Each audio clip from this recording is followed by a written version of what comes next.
আমরা মুসলমান, আমাদেরকে আল্লাহ দয়া করে পছন্দ করে এক শ্রেষ্ঠতম নবী দিয়েছেন। এত বড় শ্রেষ্ঠতম রাসূল পেয়ে আহা যে পথ হারা হয়ে গেল, তার চাইতে বড় অভিশপ্ত আর কেউ হইতে পারে। কুল কায়নাতের সর্বশ্রেষ্ঠ নবী আমার কপালে জুটলো, তোমার কপালে জুটলো, তবুও তুমি কেমনে পথ হারা হইল? এত বড় শ্রেষ্ঠ নবী তো আর কারো কপালে জুটে না। নবী সাল্লাল্লাহু আলাইহি ওয়াসাল্লামের চাইতে দামি আল্লাহর সৃষ্টিতে আর কে হইতে পারে?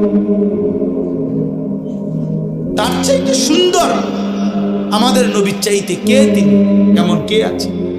তিনি হাসলেও সুন্দর, তিনি কাঁদলেও সুন্দর, তিনি হাঁটলেও সুন্দর, তিনি বসলেও সুন্দর, তিনি কথা বললেও সুন্দর, তিনি চুপ থাকলেও সুন্দর, তার প্রতিটা সিদ্ধান্ত সুন্দর, তার প্রতিটা নড়াচড়াও সুন্দর। আল্লাহ নবী সাল্লাল্লাহু আলাইহি সাল্লাম ইমানদারও 1450 বছর ধরে নবীকে পরীক্ষা করছে। তিনি ইমানদারের চোখেও সর্বশ্রেষ্ঠ। পৃথিবীর সমস্ত কাফের বেঈমান, মুশরিক, নাস্তিক, মুরতাদ, দার্শনিক, তারা পর্যন্ত নবীকে নিয়ে, আমাদের নবী সাল্লাল্লাহু আলাইহি সাল্লামকে নিয়ে গবেষণা করছে। একবার দুইবার না, লক্ষবার। তিনি তাদের কাছেও শ্রেষ্ঠ। কারো কাছেই তো তিনি এক জাররা, এক বিন্দু 23 বছরের 63 বছরের এই পবিত্র জিন্দেগিতে একটা কলমের দাগ বসাবে, একটা লাল কালির ফোঁটা দিবে আমার নবী সাল্লাল্লাহু আলাইহি সাল্লামের জিন্দেগির উপরে, এমন কেউ হয়েছে কোথাও? তাহলে আমরা সেই নবী সাল্লাল্লাহু আলাইহি সাল্লামকে ছেড়ে দিলাম কেন? কেন ছেড়ে দিলাম?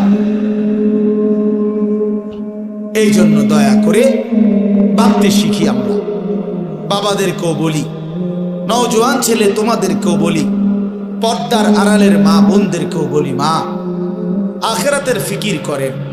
আখিরাত যদি ফিকির হয়, পরকালের যদি ভাবনা হয়, তাহলে আমাদের পরকালের শ্রেষ্ঠতম সিজন আখিরাত কামাই করার মাহে রমজান।